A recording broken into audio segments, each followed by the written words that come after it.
You are watching the Pan-African Daily TV with Dr. Susan Tata. The Africa we want: unity, consciousness, our culture, our spirituality, our history. One Africa for Africans worldwide. Motherland's calling its diaspora home. Join my voice. Join my team.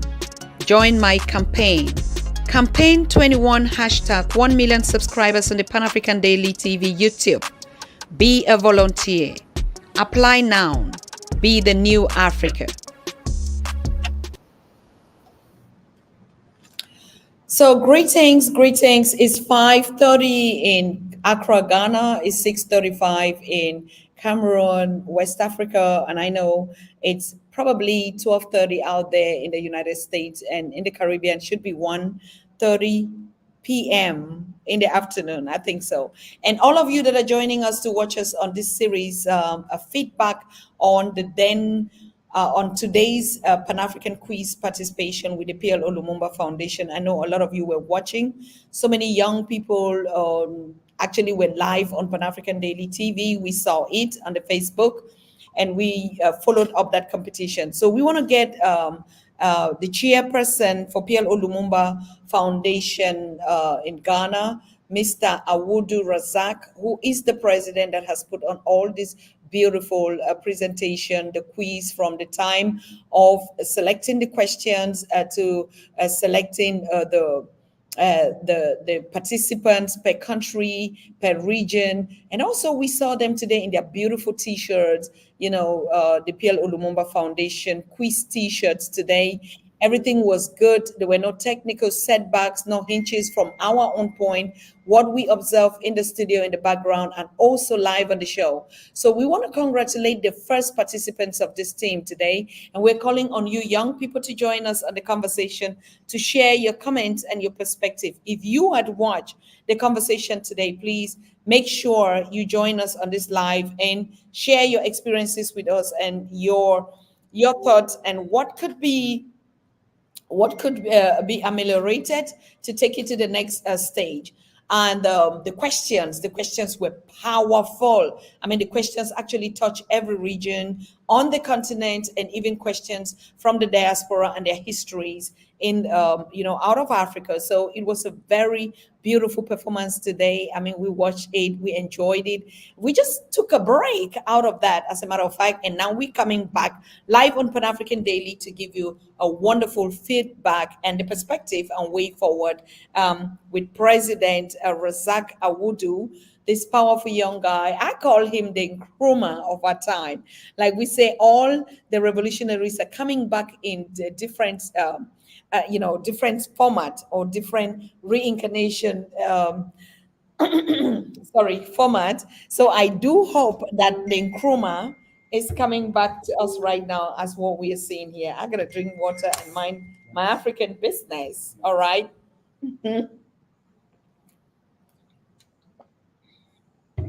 So yeah, I drink water and I mind my African business right here. So I want to thank all of you that are joining.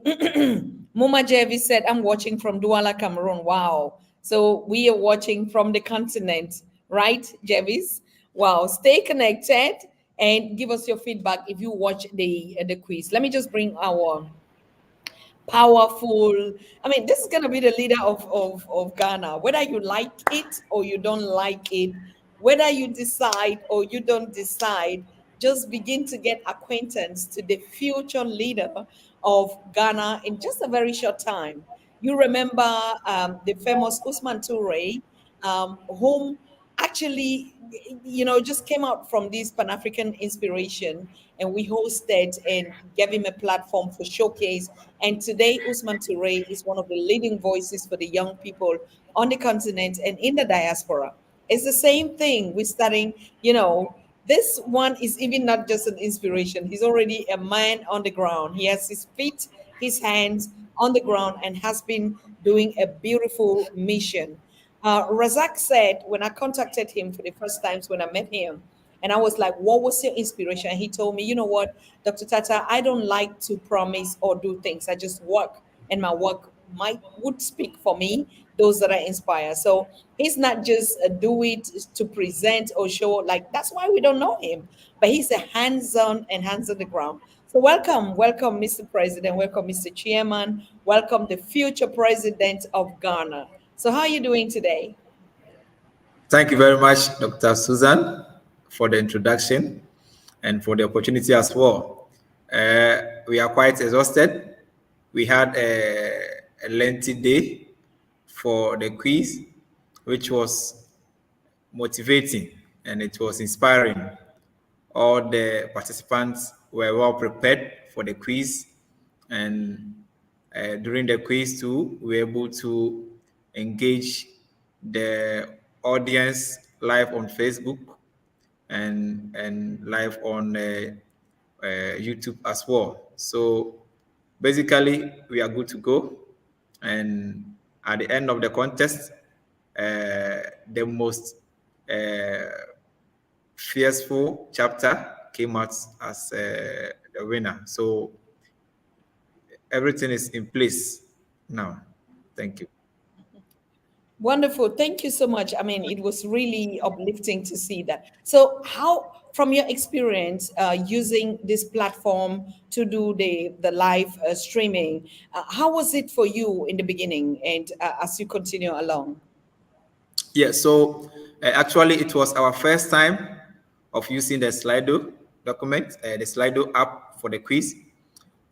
So what we did was that together with our technical team, we organized a series of test runs together with the participants and their chapter leaders and the moderators so that they will be conversant with the quiz platform. So the Slido platform was very okay for the quiz since the participants were already familiar with how the questions will be displayed and how they will be asked to enter their answers or to choose their answers. And also, we made sure that we connected the Slido to Zoom to enable us, the moderators, to have access to the videos of the participant so that we will avoid impersonation. So it was also successful for that. So the Slido was very good for us to be used today. And also, we were able to stream live the program on Facebook since we did it during the Africa Day seminar. So we were able to do cross posting on Facebook for about 5 pages. So we had more audience on Facebook which followed the quiz competition. And also we limited the access to the quiz platform to only participants and their chapter leaders to avoid background interruption. So it prevented background hitches. So it also enabled the participant to focus on the quiz, on the questions to answer. So it was all good because of the several preparations and test runs that we did before today. Wow. I mean, and in the process, you didn't encounter any setback. I mean, and I also saw that you integrated even the breaks with videos. So the platform actually supported the videos that you prepared, isn't it? Yes, basically. So the whole plan or the whole idea was that once we are done with every round, before the score master announced the scores, we entertain our audience with music or a video whilst they wait for the score master to announce the scores. So we're able to share a video and some nice music to our audience and also to our participants before the score master announced the scores. So we did that for all the activities, all the events, all the 2 events today, and within each round as well. So it was all planned for. Wonderful. Did you have this the feeling that the students were actually well prepared from the timing and the answering of the question? How they reacted, the time slot that you put out there, was it really timely, or there were some questions that they missed because they couldn't actually figure it out according to the time that you gave? Yeah, of course. Initially, we were contemplating whether the time allotted to the participants, which is 15 seconds, was enough. It was too little for them to answer, but we realized that the participants were well prepared. Some even answered questions as short as 8 seconds after reading the questions. So they were well prepared to answer the questions. However, other participants were having little network issues, so sometimes the questions delayed to appear on their screen, which was expected. But however, most of them were prepared to answer the questions. So I think because we also informed them during the test round that we are going to go by the 15 seconds in the main quiz, so they were prepared to answer the questions within such time. And also, from my knowledge, some of the chapters even did training with 10 seconds, 12 seconds, so they had to be conversant with few seconds to answer questions. So once they get 15 seconds, it is more or less okay for them to answer questions.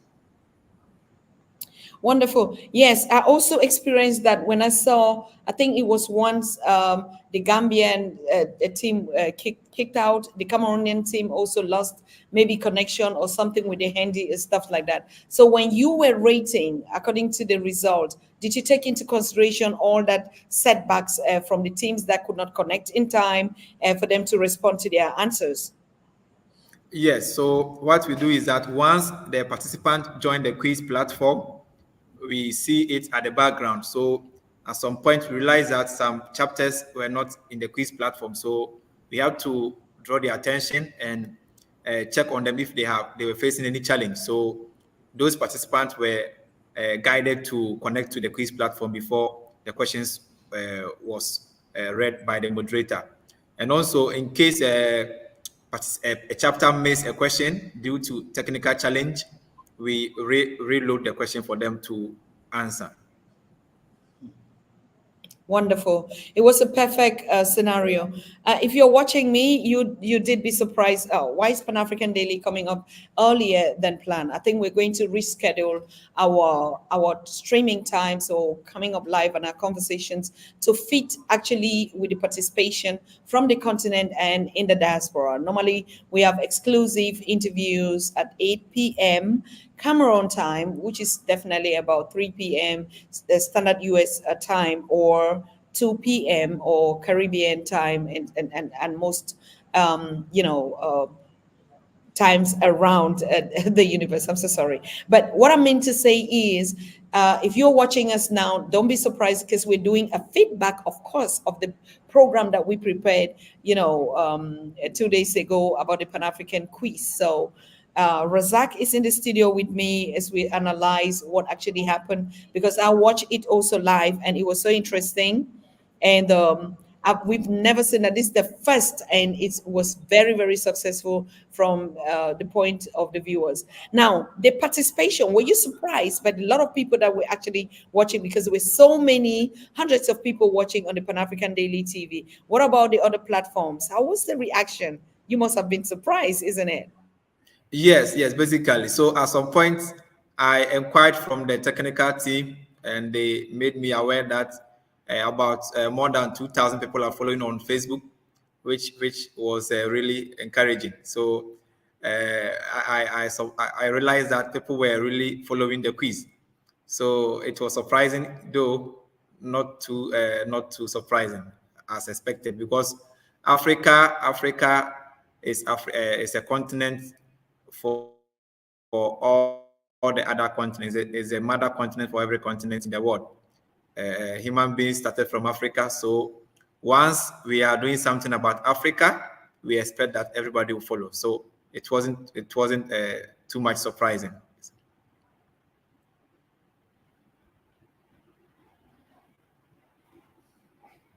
Sorry.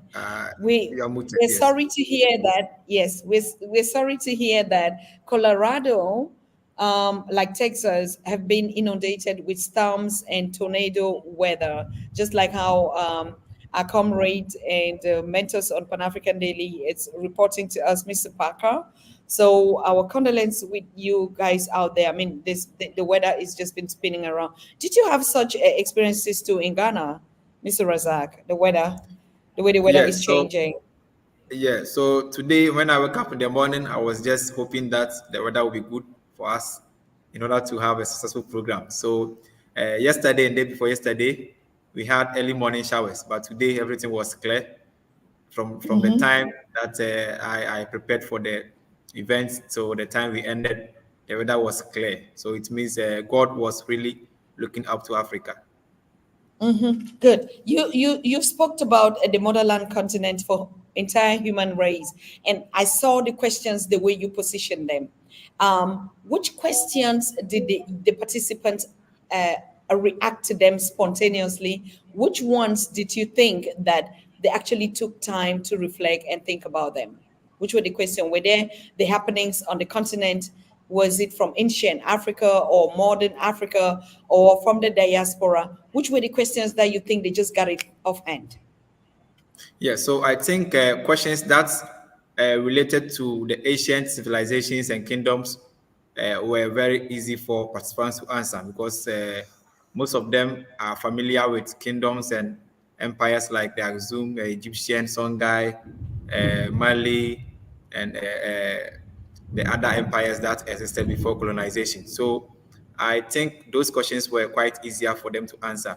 And then questions that concerns Pan-African history that started in the diaspora by Marcus Garvey, W.E.D. Du Bois, Kwame Nkrumah, Ras McConnell, Sylvester Williams. So questions that relates to Pan-Africanism at the diaspora level was quite challenging for some participants because they were not familiar with how the events happened in the diaspora. But once we came to independence struggle in Africa, they were also okay to answer. They were very okay to provide answers for who assisted which country to gain independence from which colonial rule. So that was easy for them to answer. Wonderful. So this gives us a point of reference to say from our mentors, I mean, us like mentors, the mentee program has to upgrade information about the diaspora's history. We all know it that basically none of them have a clue here because those are histories, like I said, the Atlantic trade, slave trade, and all the colonization and the slavery period is not topics that are actually being treated and in the school curriculums here on the continent. So this is actually the focus where you think it could be a balance. Am I right? Yes, perfectly. So I think we have to focus more on the contribution and efforts of those in the diaspora to Pan-Africanism. So we have to teach our mentees about the contribution of personalities such as Marcus Garvey, W.E.D. Du Bois, Sylvester Williams, and the others on the issue of Pan-Africanism. So I think going forward, we will have to organize a series of seminar and we invite people from the diaspora to give us those kind of history to empower our mentees to acquire more knowledge about the contribution of those in diaspora towards African development. Good. And I think on the Pan African Daily, that will be a start point because all these speakers that we have here are actually powerful, scholars and academians in the diaspora that teach us about their own history, which we never knew about. Of course, I had to learn a lot from Professor James, all of them that were coming here from Professor Kaba Kameni. And most of them, even the ones on the continent, the most as I can say the most appealing concept to me is they know the continental history so well to their fingertips, and we don't know the history, what happened to them when they were taken there. And so I think there's a lot of work to do, right? Yeah, so of course, so if you analyze African history, it is in series. It started from uh, uh, time before the arrival of the Europeans. That is when Africa were having great kingdoms and civilizations. Then forward to the arrival of the Europeans around the 13th, 14th century, and then the independence struggle, which started in the diaspora. So the first, second, third, fourth, fifth Pan-African Congress and conferences, and then Kwame Nkrumah, Marcus Garvey, George Padmore took the mantle and came to the continent to spearhead the struggle. So I think we have to continue to harness on that. We have to continue to listen to speakers who normally comes to Pan-African Elite TV to educate the people to understand the role of the diasporans in Africa's unity and solidarity. So it is important we do it that way. Absolute. That's also going to be a series on the Pan African Daily as we start getting lectures in different sectors. Like we're having political lectures now, economic culture, post colonial, and even the ancient, starting from that history down there. Most of us just know them now from the new generation, but the older generation, even before, we know about great scholars like John Henry Clark. We know about very, very great scholars like Malcolm X till today. I mean, those are people who have traveled, even from Professor James Small to Dr. Leonard Jefferson. They're just a lot of them. But we know about, movies that we used to watch, and we saw great ancestors like Harriet Tubman, who actually was the first lady that, had to free a lot of slaves. So the history of the diaspora is so rich that the African history, even before, starting from the evidence of the Homo sapiens, before the ancient kingdoms of Africa, and then the migration within the kingdoms first, and then the arrival of the Europeans, and then the slave trade, the globalization, and everything that we know now. And now we are in the period now of the Renaissance. And so it means Renaissance connecting back to our roots. Do you think that connecting back to our roots, as it's always said, is only for Africans in the diaspora? Not necessarily. It's for all Africans irrespective of their location. So Africans in the Caribbean, Africans in Central Europe, Africans in North America, Africans on the continent, we see ourselves as one people. So the reconnection and the renaissance is a solidarity struggle. We have to come together to embrace and appreciate the task ahead. We have to understand that it is now time for us to reconnect, to go back to our roots, to consider the situation of our ancestors before the slave trade occurred. So we have to reconnect and reflect back and join hands together to fight a common fight in the aspect of our renaissance. All right. You see the comment from Mr. Parker saying in the US, we have no formal teachings or public information of our history before 1492 and slavery. Is this information surprise or also unavailable in the Sahel or Africa in general? Of course, it's really unavailable, isn't it? Yes, of course. So, for example, if you come to most of the educational institutions in Africa, few of them take much credence to the subject of history. History Ghana, until recently, we were not learning history. So, and even presently, the history that the students learn, the content of the history uh, are subjective, and the content are based on the idea and the opinion of the colonial masters. So we have to go back to our history. We have to. That is why we as young people, we as young Pan-Africanists, we want to take the mantle to share the history of Africa with our colleagues, our friends, and young people who look up to us.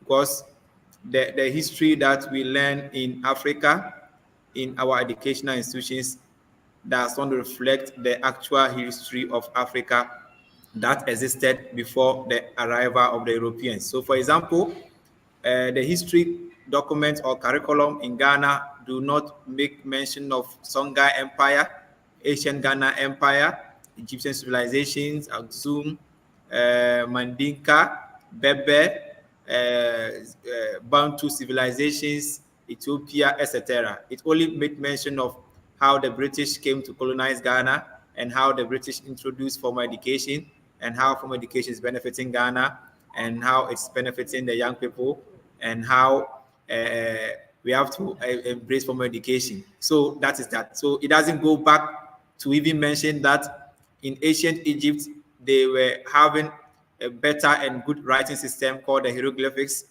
In Ethiopia, they were having their own language called the Ge'ez. So it doesn't recognize those things. It only mentions the contributions of the colonial masters to our formal education. So I think it's important for us to go back to teach our young people about the rare and undiluted history of Africa.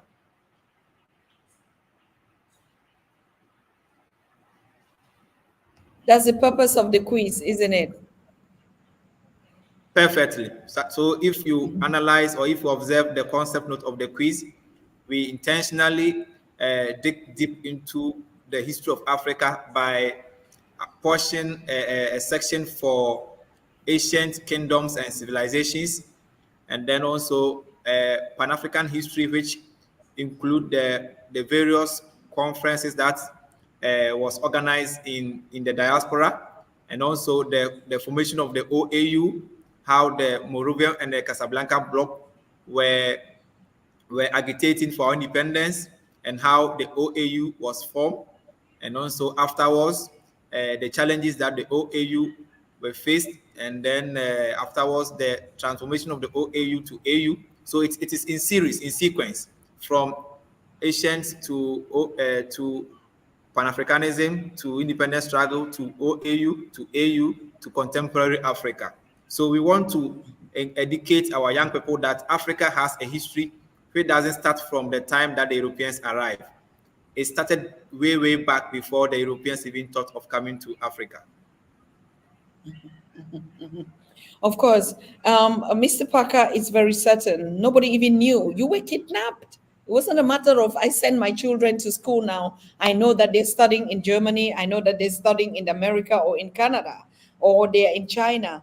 You can really understand that the war was just like, our ancestors knew what they knew on their space. I don't even think, even most parents today, Raul, Razak, you bear with me that most parents today don't even still understand when their children say they're traveling abroad. They have no idea where they're going through. They don't know whether United Emirates is in the Arab countries or what they're going to do there. They just know that their children bought a flight and they're going to a white man's country. And some of them Exactly. think the white man's country is just one. Then talking about the kidnapped slaves, if our ancestors would know, when somebody steal your children, would they give you information about where they're taking them to? So it's just obvious that this was stealing. This is a crime against humanity like never before, and nobody was taught what happened. They had to fight first, the colonialists, fight the challenge of actually even getting into independence. Like a mother with many children or some children, your children are stolen. Sometimes you just think like, instead of me wailing when I don't even know when I will see them, I should just be giving birth to other children. But in the quest that the fact that you're giving birth to other children doesn't mean that you ever, forever would you ever forget that you ever lost a child. So I think that's the kind of energy that we are beginning to get into or to connect into. Now, coming back to the quest of Razak, who are the ones that won, and why do you think that they won this first competition? How were the marks? What was the difference? In the time I left, I saw Ghana and then Cameroon and then Gambia was slightly in the first round. Yes, yes. So we started the first event around 9 9:15 Ghana time, which was Yes. uh, participated by Ghana, Gambia, and Cameroon. So at the end of the contest, 3 rounds, Ghana had 71 points, and Gambia had 46 points, and Cameroon had 51 points. So Ghana and Cameroon qualified to the quarterfinals for the morning session. So Ghana and Cameroon qualified to the quarterfinals. In the afternoon session, we had Sierra Leone, Uganda, and Zambia. And at the end of the contest, Uganda and Zambia qualified to the quarterfinals. Uganda had 76 points, Sierra Leone had 36 points, and Zambia had 72 points. So Uganda and Zambia were quite close. It was only 4 points difference that separated Uganda and Zambia. So it was quite a race for the two. So at the end of the day, we had Uganda, Zambia, Ghana, and Cameroon. These 4 chapters have qualified to the quarterfinals. Actually, yes. So, when is are you going into the round 2 before you bring the quarterfinals from each group, or what is going to happen then? Yeah, so next week we will have another group stage event between group A and B. So we will have Liberia, Kenya, Somalia, Rwanda, and then the other, I think, Greater Sudan to compete. So 6 chapters will compete next week. Liberia, Sudan, Rwanda, Kenya, Somalia, and Nigeria. They will compete next week. So after next week, then we will bring the group stages to an end and prepare for the quarterfinals. Wonderful. Wonderful. Good job. Good job. Really. I mean, you're so passionate. You love what you're seeing, isn't like, your your continent is going further with your big contribution, isn't it? Yeah, certainly. I always don't understand why Africans shouldn't learn about Africa. So if this opportunity is available for young Africans to learn about Africa, I'm fully into it. Yes. Wonderful. And just to conclude, next week, I know we're coming up again with the Mentees program. I don't know now whether it's Tuesday or Thursday. What do you want us to maintain? Tuesday? So that they can go and So prepare, or Thursday? so Wednesday will be fine. So that by Wednesday, then we'll have the test run on Thursday. Then Friday they prepare. Saturday they meet for the competition. Okay, good, fine. Thank you. I mean, that was just the feedback that we wanted to hear from you. I know that you're very tired, and we promised the audience that we are going to do this production for them. So most of them that will be connecting later would be able to see it. You've done a powerful and a great job, and congratulations to you once more. And we hope to see ourselves again on Wednesday on Pan African Daily, isn't it? Yes, certainly. We'll be here again to engage the participants for next week. Thank you very much. And thank you for the Good night opportunity to as you. well. Thank you too. Thank you. Thank you. Thank you. Yep. Yes. Wow. So congratulations to the participating teams and to all of you that was following. I get some questions right here in the chat about how you could join the Pan-African Quiz or Pan-African movement or Pan-African organization. We from the Pan-African Daily TV are currently already present on the continent of Africa, and anything that has to do with Pan-Africanism, with youth, with Renaissance of Africa, with our connectivity with One Africa program for Africans worldwide, you can contact us on panafricandailytv@gmail.com. We're going to answer your questions. We're going to reposition you. Do you want to be a part of the PLO Lumumba Foundation in your own countries of origin? We are going to send our representatives that would be engaging with you on that. I still see every day people coming up with the same questions, like how can I join, how can I just be patient. We're still putting up all these structures together. We're going to get back to you as soon as possible. Concerning the history of the continent, is very obvious that all of us are learning. So we are in the primary school, or I think in the kindergarten. All right. But the most fortunate thing that we can be proud of is that we have scholars that already documented all this history. Okay. Sure, we have sources where you can research online, but I can guarantee you that most of the sources, because these platforms were European oriented, would tell the stories from the point of the hunter, not the lion that was killed, as you know that. So it is still good to get a little bit of information on a Google. You Google anything ancient African history, you're gonna read about that. You can also Google Wikipedia. They're gonna give you some orientation, like what I said. That's just an orientation. That's how I also started my research program. I first of all had to use what I had. And then secondly, the stories that I got from these research platforms, I begin to question them. I question them. I talk to my mother. I talk to my elders. I talk to people around me. I think also about the way I'm growing up, that there's some things that are not adding up. So it is very important that you find out who you are, where you come from, which kingdoms were your origins, how did you find yourself where you find yourself? Were you among like the Bantu migration that migrated to other kingdoms? So when you start to tell your story, because we're going to have a storytelling session on Pan African Daily where any African can come live and just talk about their story, how they became African, whether they knew it from their ancestors, from their immediate families, from their communities, or actually they had to study or they learned. So it is the renaissance of Africa where we Africans are redefining the Africa we want by us, by understanding your identity as an African. Whether you're on the continent or in the diaspora, you have to know who your parents, your foreparents, your ancestors, where did they originate from? It is just but a birthright for every child to have that knowledge. So why are we doing this on the Pan-African Daily? We're doing this because our history was distorted through the different civilizations that came to Africa. So it's difficult for us to know. We only grew up to see religion and Christianity, but we didn't even have an idea where they all came from. Yes, though we had the African spirituality, we didn't know what that was, of course. So most of all this stuff is what we're going to be teaching ourselves on learning.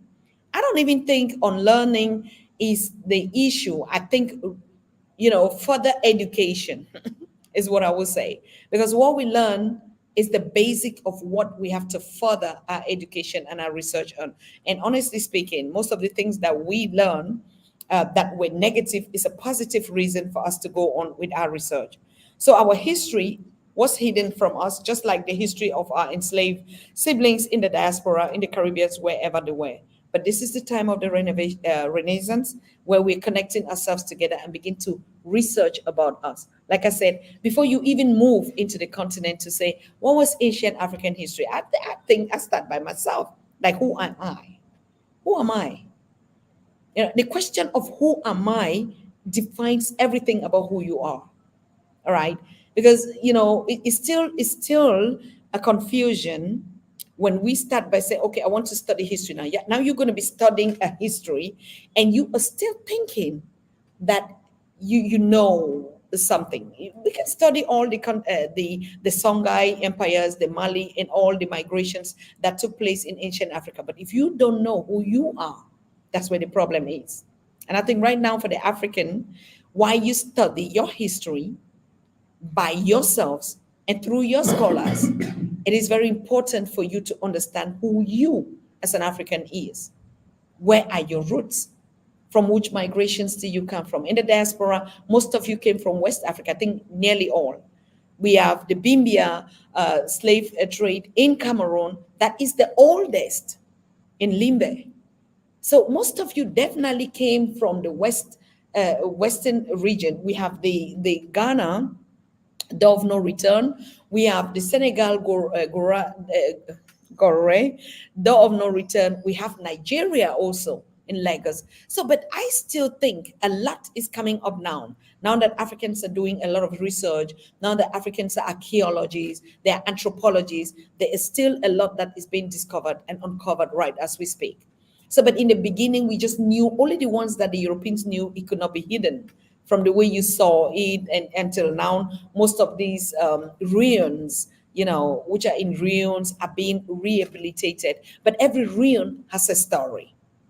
And that's why we get the footprints of the Europeans on the continent, particularly in Cameroon as well. We have the footprints of the Germans that are so visible. British, from the history, we see it in how the Cameroons now is operating, the French speaking and the English speaking, which are the Bantu people, because we are more interested about the ancient African, who we were, little a lot about the modern Africa, because that's what has actually distorted our knowledge of who we are.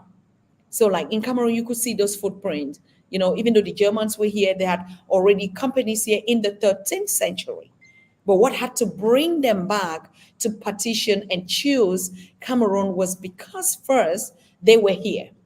So, but if you follow only the history of Berlin 1884 and the partition, you would think that the Germans were never here in Cameroon, for example. Okay, so our history dates back from the 13th century, where we had the encounter with them. At that time, just like good neighbors that were doing tradings together. And that's how they came to begin to discover, like, what? Wait a minute. These people are so rich, these people are so intelligent, and they work so hard. That is why they came back with the 1884 idea to petition. I mean, if you go to Wikipedia is going to tell you German did not have any intentions of partitioning in Africa, but the people that actually pushed them to come, particularly to Cameroon, was because they already have their traders that had companies here. And these companies are still visible in Germany today. So you understand the history is not a complex thing for you today. Don't be lazy on studying it. Technology has facilitated a lot for you young people. You can get your history and then you put your normal African intelligence, you're just going to put one on one together, and some things is going to make sense to you. Particularly looking at you, looking at your ancestors, looking at your community, looking at the way you interact with one another. Some things are not even going to be strange anymore. So I'm calling on the young Africans, the Africans on the continent particularly, because the Africans in the diaspora, they know that we were not here. We were brought from the motherland continent. Now, what happened before they gained their freedom, how they fought all these freedom movements in the diaspora, how they had to free themselves, how they were not allowed to sit in the same classroom, where there were toilets and segregation only for white people, or schools or buses.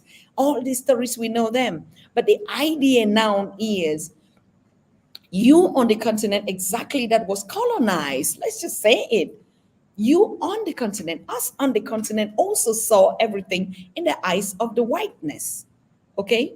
So these stories, as every nation goes back to look for her stories, I think it's not different from America. Americans, archaeologists and anthropologists and historians had to go back to dig the stories of their ancestors, where they came from. Doesn't mean they don't have a history that, was entangled. No, they also had it. Where did they come from? The Europeans today, as migrants going to the UK, from the UK, and then they split up in the UK, splitting up with Scotland and all those empires. So you see, there is no continent or no space where people are inhabiting on this planet without a history. But the challenge is every country goes back to retrace its history so that they could be able to empower their young people. So research is very important for you Africans. Research is important, exactly. Recently, Putin's Black Jesus shocked global Caucasians. Yes, of course. Like our brother is saying, people sometimes, like I said, technology has facilitated us a lot, apart from just entertaining ourselves and playing with all. I mean, I used to, I laugh sometimes when I say Africans are so super intelligent. They play with Facebook and all these gadgets as if it's a toy.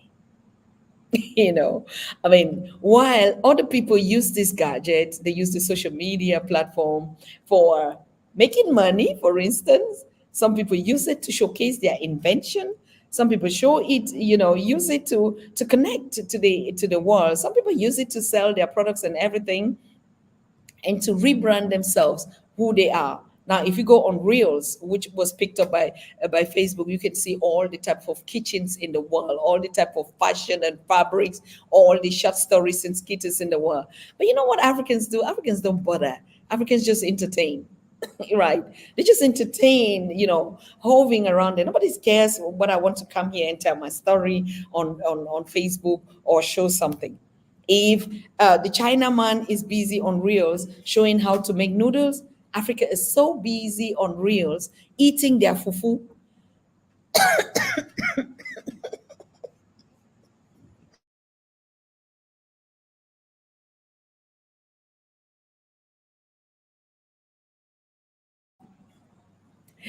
The African is so busy eating their fufu, entertaining the viewers.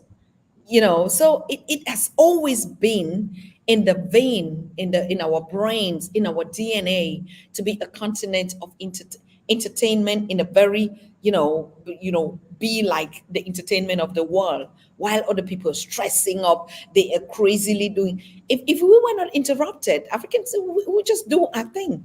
We just mind our business, drink our water, and go and dance and drum and eat together. Okay, so there's nothing that we have to learn.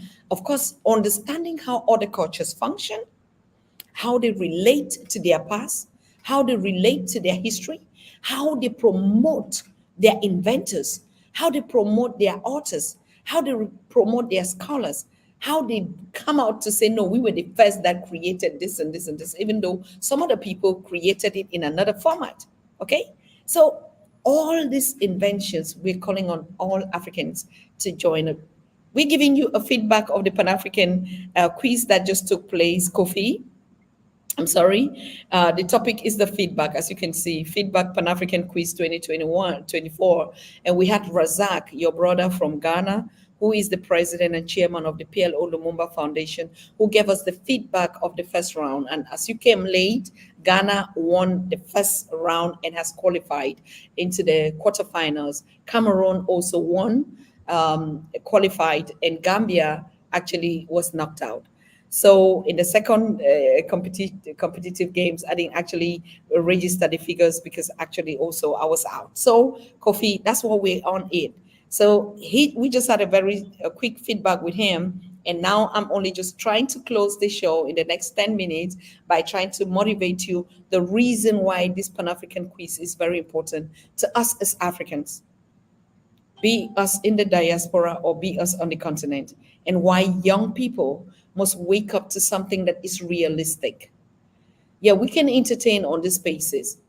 We can do anything, but remember that the second scramble for Africa is currently going on as we speak.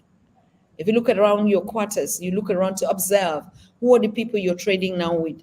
Was not the marketplaces that our mothers used to sell food. Now we begin to get other kind of products hovering around this market space. Who are the ones selling what you're buying? So you have to be smart enough to understand who are the new investors and the partners and stakeholders of your continent and your countries. We see more Chinese today. We see more Chinese malls, a lot of them. Okay. And yes, of course, Africans see it as a solution. When I talk to some of the Cameroonians, particularly, they like, it's a solution. Chinese is giving us such solutions that France and Germany could not provide, or Britain. Today we buy gadgets, we buy stuff that actually, apparently, never could have been bought with our monies that we had. So, yeah, so it's okay. But on the other hand, too, are you going to learn to create, to innovate? What about the Africans that are inventing a lot of things that nobody is talking about them? Nobody is showcasing about them. We have a lot of influencers, that are doing a lot to promote Africa, to promote their individual countries. And these are the ones that will be giving a platform to showcase their work, their awareness, and also to talk about our history in common. So thank you so much. It's we will not have a guest today at 8 p.m. our usual time because of other meetings that we have to hold tonight on the Pan African Daily TV. It's an executive meeting, and tomorrow also we'll take a little break and start again our functions on Monday, I think. Or if not, I'm going to be here on Sunday. If Professor James is coming live, because he missed last Sunday and he promised us a lecture this weekend. So I don't know whether it's going to be tomorrow or on Sunday. But if it has to be, it's going to be ahead, 2 hours ahead. So if you want to enjoy and be part of the live, we're going to send you the prospect or the PR or the communication text so you can join us live any of these days if we're going on this weekend. If not, then we'll be seeing ourselves on Monday. Professor Dr. J is doing so well, to the best of my knowledge, Kofi, and I saw them. I think they had a conference in Detroit, or what I saw the posters with Brother Happy or Taggy of Hotep, a family show of the Felicia and Taggy show of Happy show. So yes, they were on it. So I think she and the wife are doing pretty well and in good health. Okay. So thank you, all of you that just connected, and the rest of you that will be joining the session. Please make sure you subscribe and share. Okay. Very important, you share. And to connect with us, I'm just putting it again. But you know, all the time, it's rolling right here. Pan-African Daily TV at gmail.com.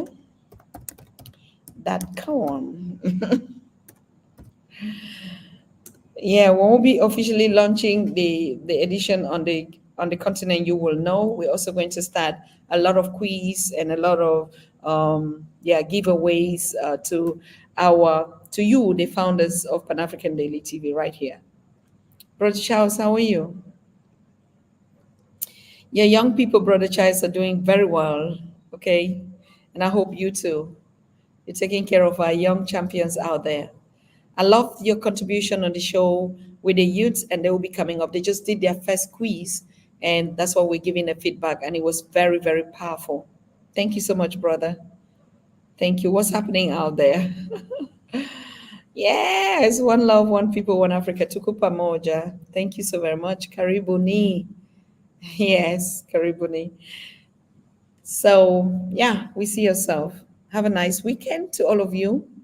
We might be coming live again, like I said. If we don't come live, just know we are here for you. And anytime you subscribe, make sure you put on your notification bell so that each time that this pretty anchor lady pops up, you should just be ready to join the conversation and get some inspiration. And give me also my love from you that I so well deserve, okay? Thank you so much, people. Good night to you and good afternoon to all of you. Bye. You are watching the Pan-African Daily TV with Dr. Susan Tata. The Africa we want. Unity, consciousness, our culture, our spirituality, our history. One Africa for Africans worldwide. Motherland's calling its diaspora home. Join my voice.